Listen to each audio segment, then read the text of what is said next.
Përshëndetje të dashur miq dhe mirë se erdhët. Jemi në fundjavë dhe si zakonisht gjatë fundjavave është si traditë që në shtëpitë tona të përgatitet ndonjë recetë me brumra dhe zakonisht ajo që preferohet më shumë është receta e petullave. Sot do të ndaj me ju një nga recetat më të dashura në shtëpinë time. Petulla të shpejta sipas recetës të nënës time, cilat nuk kanë nevojë që të pushojnë, pra direkt përgatitet brumi dhe vazhdojmë që t'i fërgojmë. Pa humbur kohë, vazhdojmë tani me përgatitjen e recetës. Vazhdojmë që spari, njën më të madhe dhe më të thellë, çtojmë 200 ml me jogurt. Jogurt ose kos i holluar. Nëse në vendin ku ju jetoni nuk mund ta gjeni si produkt jogurtin, mundeni lirisht që ta zaventësoni me kos. Vazhdojmë tani jogurtin në ambient të dhume, jo direkt nga frigoriferi, ta shtojmë njën më të madhe. Në total, siç ju thash, përdorim 200 ml. Tek brumi i këtyre petullave do të shtojmë një vezë. Gjithashtu brenda tek brumi do të shtojmë dikon 2 lugë gjelle me vaj, jo më shumë. Tek receta e këtyre petullave, si fryrës, do të përdorim pluhur për pjekje. Në total do të shtojmë një paketim me 10 gram. Vazhdojmë që të shtojmë një lugë të vogël me kryp. Dhe tani njëherë do t'i përzijem vetëm këto produkte, derisa të sigurohemi që do të lidhen bashkë, do të përzihen mirë, përpara se ta shtojmë mielin. Tani vazhdojmë që ta shtojmë mielin. Siç ju them në çdo video recetë, edhe në këtë video, ju lutem bëni kujdes me mielin. Mielin gjithmonë shtoni pak nga pak dhe duke e kontrolluar, sidomos në brumra, nuk duhet asnjëherë që t'i bëjmë shumë të forta. Do të shtojmë diku parafërsisht 400 gram miell, por do të shtojmë një pjesë të miellit një herë, pastaj vazhdojmë të shtojmë edhe pjesën tjetër.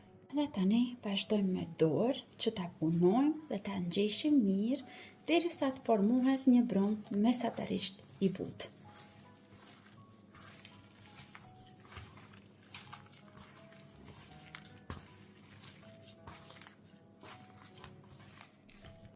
Kjo është trashësia e brumit, cilën duhet që ta formoni, një brum mesatarisht të butë. Edhe pse brumi është pa maja buke dhe nuk ka nevojë që të pushoj, unë gjithmonë lejoj që të pushoj brumi 10 minuta para se të vazhdoj që t'i përgatis. Në këtë mënyrë bëhen shumë më të buta. I sugjeroj që edhe ju ta bëni të njëjtën gjë. Në një tigan do të shtojmë vaj për fërkim. Unë kam shtuar dikon në total 250 ml. Dhe do ta vendosim tani vajin në zjarr mesatar që të zihet dal nga dal. Tani me që janë bërë 10 minuta që brumi ka pushuar, do të vazhdojmë që ta hapim dhe t'ja japim formën. Tani në tavolinën e punës do të shtrojmë pak miell poshtë që mos na ngjitet brumi. Dhe pas 10 minutave brumi më ka lëshuar, po e vrini se është bërë i butë dhe mund të punohet lehtësisht. Do ta bëj kështu me miell në të dyja anët, që mos të më ngjitet tani edhe për shkupi. Vazhdojmë që ta qilim dhe do ta bëjmë pak më të hollë, pra mos i bëni shumë të trasha, sepse këto do të fryhen më mirë kur janë më të holla.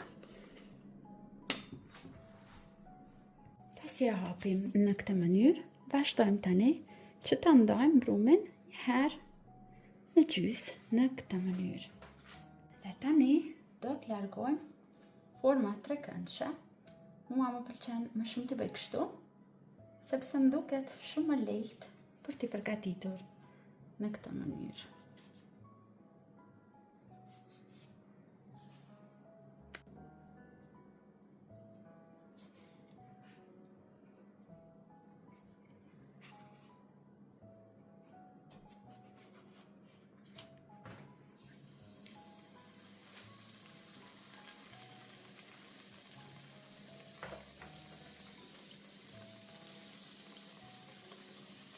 Të më shikoni sa bukur që po fryhen. Vazhdojmë, rrotullojmë nga ana tjetër.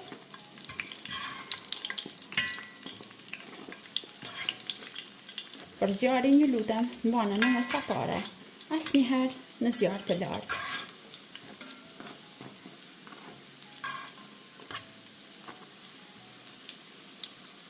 Dhe të dashur miq, petullat janë gati, vetëm shikoni se si kanë mbetur nga brenda.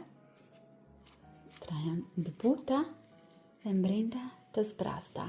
Shpresoj që të t'i provoni edhe ju dhe t'i shihoni bashkë me familjen e juaj. Deri në video recitat e radhës, mbeteni të përshëndetur nga unë.